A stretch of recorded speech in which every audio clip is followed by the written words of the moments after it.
Fala galera, tudo bem com vocês? Aqui é Leonardo, seu professor de filosofia.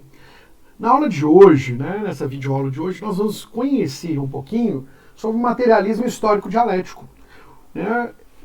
O que é o materialismo histórico dialético? Bom, primeiramente a gente tem que entender um conceito, foi falado na outra videoaula, que é o conceito de quê? De materialismo. O que é materialismo? Bom, materialismo para Marx tem a ver com a valorização que a sociedade dá, de certa forma, aos bens materiais. Por isso, materialismo. Quando a gente valoriza um bem material mais do que o necessário, isso é um materialismo. E como que a gente percebe isso no nosso dia a dia? Para Karl Marx, por exemplo, nas relações de trabalho, naquela época que ele vivia em Londres, naquele contexto todo que ele vivia lá, a gente tinha muitas vezes nas relações de trabalho uma pessoa que morria por trabalhando numa máquina. A máquina, por exemplo, arrancava o braço da pessoa, nessa situação horrível. E o Marx via aquela situação assim como a pessoa que ficava mais preocupada com a máquina do que com o ser humano. Então isso é uma forma de materialismo. Mas vamos começar pelas coisas básicas, esse materialismo, e como é que ele começa, onde ele se dá. Bom, a gente tem que entender um segundo conceito para essa videoaula de hoje, além do conceito de materialismo, o conceito de Hegel sobre dialética. Senão você não vai entender, tá ok? Ou vai entender parcialmente. O que é dialética hegeliana? Se a gente lembrar da ideia de tese, antítese, que se tese e antítese brigando para gerar uma síntese, que é um resultado, a gente pode entender então o que o Karl Marx quer dizer com materialismo histórico dialético, tá ok? Gente, materialismo histórico dialético é um método, é uma forma, é uma metodologia de explicar a sua crítica ao capitalismo, que Marx elabora. Que crítica é essa ao capitalismo? Para ele, o capitalismo, a tese inicial é essa. O capitalismo sempre existiu. Tá? Então, anota aí. Tese. O capitalismo, para Marx, sempre existiu. Tá ok? Segundo ponto. Se o capitalismo sempre existiu, então, o que foi aquele movimento de surgimento do liberalismo, e deu o nome capitalismo? Bom, esse nome capitalismo surgiu depois. A ideia de capitalismo sempre existiu, tá ok? Vamos entender então o primeiro ponto, na fase, ele vai colocar 4 fases, tá, gente? Que a gente está vendo aqui. A gente está vendo 3, mas são 4 fases. A quarta está no próximo slide, só para a gente entender, tá ok? Vamos dividir a história da humanidade em 4 partes, como se fosse uma pizza, 4 partes ali. A primeira parte, vamos falar, nas sociedades primitivas, lá na pré-história, tá? Lembra da pré-história para a gente entender, A gente está antes da Grécia Antiga, Roma Antiga, Egito Antigo. Vamos imaginar lá na pré-história, tá ok? Lá o Homem das Cavernas. Nessa fase do Homem das Cavernas, não existia divisão de classes sociais. Não existia, tá ok? O ser humano era, vamos imaginar aqui na teoria, do contrato social, do estado de natureza. Lembra da teoria do estado de natureza? Hobbes, Locke, Rousseau sempre usam essas teorias. Então, vamos imaginar naquela fase ali, no estado de natureza, na condição natural do ser humano, não existia classes sociais, ok? Porque não existia a ideia de propriedade privada. Não tinha essa ideia de propriedade privada. Então, os bens materiais que existiam eram coisas da natureza, e eles eram, de certa forma, comum a todas as pessoas, ok? Todo mundo tinha acesso a tudo e etc. Olha, a atividade social, vamos dizer assim, era fundamentalmente dirigida para a existência do grupo. Como assim? Olha só, se eu tinha uma árvore lá, qualquer, com frutos, lá na pré-história, os agrupamentos humanos, e a gente tem que imaginar que Karl Marx está tentando fazer uma imaginação sociológica, que é um método dentro da sociologia, tá ok? A partir de vestígios, claro. Quais vestígios? Arqueológicos, achados de homens das cavernas, A gente tem que imaginar isso, tá, galera? Para entendermos aqui o que o Karl Marx quer mostrar. Então, nesses agrupamentos humanos, tinha uma árvore e a pessoa ia lá, pegava os frutos, né? Pegava um fruto para ela comer. Outro chegava lá, pegava o fruto para ele comer. Então ficava ali, era tudo de todo mundo, vamos dizer assim, né? Entre aspas. Mas, por exemplo, se algum homem, né, primitivo, né, pegasse alguns frutos, ele levaria para distribuir no grupo, né? Mas aí começa um grande problema. Qual é o problema? Aquelas pessoas que começam a criar a ideia de propriedade privada, né? Então alguém vai lá e fala assim, olha, ninguém vai encostar nessa árvore aqui enquanto tiver fruto, porque ela é minha. Né? Eu sou o dono dela aqui, estou sentado debaixo dela aqui, pronto, ela é minha. Ninguém mexe nela aqui. Isso é um grande problema, porque aquele fruto, né, daquela árvore começa a se transformar num bem, num patrimônio, na ideia de propriedade privada. Tá ok, galera?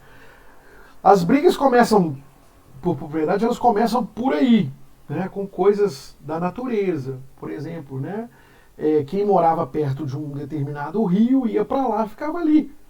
E ficava ali morando perto do rio, e se alguém passasse por ali para beber água, né, era atacado, porque é o respeito à propriedade privada. Né? Isso aí não é um grande problema para a gente, porque a gente entende isso tanto, né, em Hobbes, Locke, Rousseau também. Isso é muito tranquilo, tá ok? Mas olha só, aí nessa fase primitiva, Karl Marx diz que já tem uma ideia capitalista aí. Aquele que tem o recurso natural e aquele que não tem. Então a sociedade já fica dividida. Aquele que tem o recurso natural e aquele que não tem. Ok? Então essa divisão de classes, ela se dá aí, nesse primeiro momento, com essa divisão. Aquele que tem o produto e aquele que não tem. Aquele que tem o recurso natural e aquele que não tem. Na segunda fase, né, houve uma evolução dialética. Vamos imaginar a evolução dialética. Qual é a evolução? Saímos da fase primitiva, fomos evoluindo para uma sociedade mais escravista. Tá? Foram acontecendo ali tese, antíteses, que gerou essa síntese das sociedades escravistas. Né? Que sociedades escravistas são essas, gente? Grécia Antiga, Egito Antigo, Roma Antiga, Babilônia e etc. Ok? Vamos imaginar todos os povos antigos aí, escravistas. Né? O conceito de propriedade, ele se amplia. Ok? Então, cresce uma polarização agora, não é com quem tem propriedade e quem não tem. Agora, né, a propriedade se toma um tamanho maior, de tal forma que nós temos os proprietários de terra, né, dos meios de produção, e temos aqueles que não têm terra, que não tem nada, que são os escravos. Então, nessa briga, olha só para você ver que briga, que luta de classes, né? O proprietário e escravo, ok? E nessa briga entre proprietários e escravos, a propriedade privada define a cidadania dos indivíduos, ok? Então, nesse aspecto, gente, é muito relevante o que o Karl Marx está falando, tá? Muito relevante porque, historicamente, a gente percebe isso, sem sombra de dúvida, né? Claro que as propostas que Marx vai fazer futuramente, elas não são cabíveis hoje. Lógico que não. Né? Isso é uma coisa daquela época. Né? Mas o que a gente pode aproveitar de Marx para hoje? Nem tudo em Marx é lixo. Né? A gente pode aproveitar muita coisa. Muitas críticas dele são interessantes para a gente estudar. A gente precisa saber disso. Né? Terceira fase, né? A Europa feudal. Então vamos imaginar. Saímos da fase primitiva, vamos para a fase sociedades escravistas, né? Fazendo tese, antítese, gerando síntese, tese, antítese, gerando síntese. Na terceira fase já é a Europa feudal. Nessa Europa feudal, a gente tem aí, de certa forma, né, outra relação. Né? A relação, os proprietários, eles viram agora senhores feudais, vamos dizer assim. Né? O Karl Marx acredita que a noção de proprietário ela vai mudando, né? Alguns vão enriquecendo, outros vão empobrecendo. Então vai mudando a dialética aí, né? Ora, quem está rico é rico agora. Pode ser que uma hora fique pobre, né? Perde lá a propriedade por algum motivo, alguma situação. São várias situações que há, né? Que a perda da propriedade pode acontecer. Ainda mais nesse contexto antigo aí. Então, a exploração de um grupo dominante, né, os senhores feudais, começa, né, a ganhar força de um lado, e aqueles que perderam propriedade, né, aqueles que não têm mais a propriedade, eles se tornam servos. Né? Mas, Leozão, E os escravos? Bom, os escravos, né, ou eles recuperam a cidadania, vão mudando os personagens, né, dentro dessas relações econômicas aí, gente, eles vão mudando, eles vão melhorando ou piorando a situação. Né, isso tudo depende aí do contexto que o indivíduo está. Vocês lembram? A luta de classes é o motor da história. Né?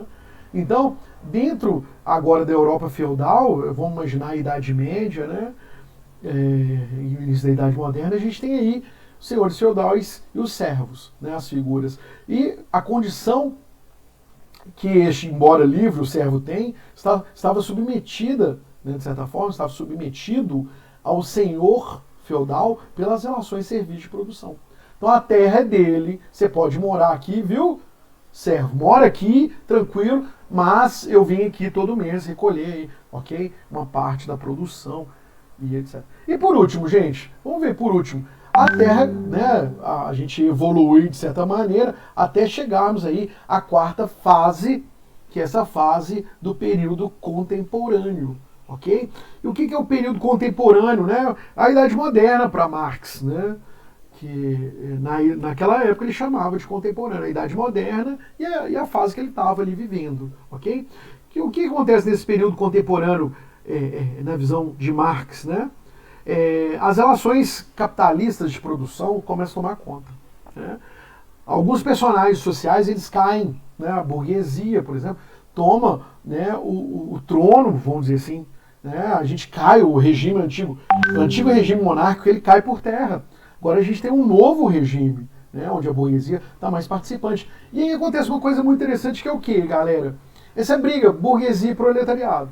Tá ok? O burguês, então, ele assume outras funções dentro da sociedade, né? E o burguês era sempre pela nobreza, aquele explorado que não tinha direitos políticos, né? Vocês lembram? Mas com essa reviravolta que houve dentro da Idade Moderna, né? Com a Revolução Francesa, esse personagem ele muda de status social aí, né? A burguesia, de forma geral, os burgueses mudam os status sociais, né? Isso é muito importante, tá ok? E aí agora as figuras que estão se embatendo não é mais, né, aquelas figuras do passado, mas agora é burguesia e proletariado, ok? E nessa briga entre burguês e proletariado, né, o burguês, né, é aquele ex-servo, né, ex-senhor feudal, talvez, que talvez é filho de uma geração aí, né, do passado, que chegou nesse momento, né, como dono de meios de produção, né, dentro de uma sociedade industrializada, né, dentro de uma sociedade, vamos falar assim, onde a civilidade estava crescendo, né? Então saem do campo, vai para a cidade, arriscam, né? Conseguem arriscar patrimônio para adquirir capital. Então eles viram donos de meios de produção. Por isso a burguesia é capitalista, né? E o que sobram? Sobram as pessoas que não conseguiram, né? Não conseguiram lá ter patrimônio, não conseguiram ser independentes, talvez muitas vezes saíram do campo, foram para a cidade, né? Que é o proletariado, que é o quê? É aquele que tem a prole, uma família, né? E a única coisa que ele tem para oferecer é a mão de obra. Ele não tem mais nada para oferecer. Olha, né? Eu preciso de dinheiro, eu tenho o meu trabalho, minha força de trabalho. Então, enquanto a burguesia compra a mão de obra do proletariado, tá ok? Bom, galera, vamos terminar por aqui essa videoaula. Agradeço vocês pela atenção, tá? Espero que tenha sido claro nas questões e a gente se encontra aí nas nossas próximas videoaulas. Se você gostou, dá um like, ok? Se não gostou, dá um dislike, mas se você gostou e deu um like, segue então esse canal aqui, ok? Um beijo para vocês, até a nossa próxima aula. Valeu! Obrigado. Tchau, tchau.